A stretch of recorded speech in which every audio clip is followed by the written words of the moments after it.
જળના જૂના બજાર વિસ્તારમાં કરોડોના ખર્ચે નવીન બનેલ સિવિલ કોર્ટમાં છેલ્લા 15 દિવસથી લિફ્ટ બંધ હાલતમાં હોવાથી કોર્ટના વકીલો અને કેસ અર્થે આવતા અસીલોને મુશ્કેલીઓનો સામનો કરવાનો વારો આવી રહ્યો છે। 3 માળી ઇમારતમાં કોર્ટ ઉપરના ભાગે હોય, જેને લઈ અસીલો અને વકીલોને કોર્ટમાં જવું મુશ્કેલ બની રહ્યું છે। વકીલ મંડળના પ્રમુખ દ્વારા તંત્રને રજૂઆત કરવા છતાં લિફ્ટ રિપેરિંગ કરવામાં આવી નથી, તો બીજી તરફ કોર્ટમાં મૂકવામાં આવેલ લિફ્ટની કેપેસિટી પણ ઓછી છે, જેને લઈ વકીલ મંડળના પ્રમુખે રજૂઆત કરી છે।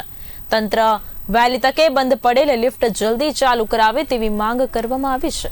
લિફ્ટ બંધ હોવાથી કરજણ વકીલ મંડળના પ્રમુખ દ્વારા ડિસ્ટ્રિક્ટ કોર્ટ અને હાઈકોર્ટમાં આ બાબતે પણ રજૂઆત કરવામાં આવી છે।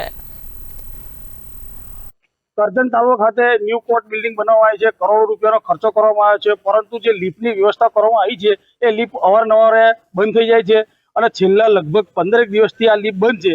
એ લિફ્ટ ચાલુ કરવા માટે 31/7/2025 રોજ રજિસ્ટ્રારને મેં લિખિતમાં જાણ કરી હતી કે આ લિફ્ટનો પ્રશ્ન છે।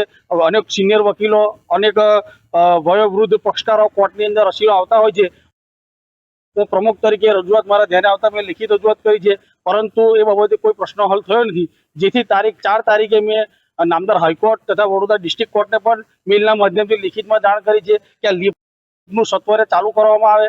દરેક જગ્યાએ ગુજરાત રાજ્યમાં નવી કોર્ટો બની છે, ત્યાં આગળ લિફ્ટની કેપેસિટી વધારવામાં આપવામાં આવેલી છે। અહીં કરજણ કોર્ટમાં જે લિફ્ટ બની છે ફક્ત 4 કે 5 જણની છે, જગ્યાનો છે, તેમ છતાં પણ એની અંદર ખર્ચાનો કાપ જે ખબર પડતી નથી અને લિફ્ટ ઘણી વખત બંધ થઈ જાય છે અને બીજા પણ અનેક પ્રશ્નો એવા છે જેને અવારનવાર અમે રજૂઆત કરી છે અને આજરોજ મીડિયાના માધ્યમથી આ તંત્રને જગાડવા માંગીએ છીએ કે આ લિફ્ટ સત્વરે કોઈ કામગીરી કરવામાં આવે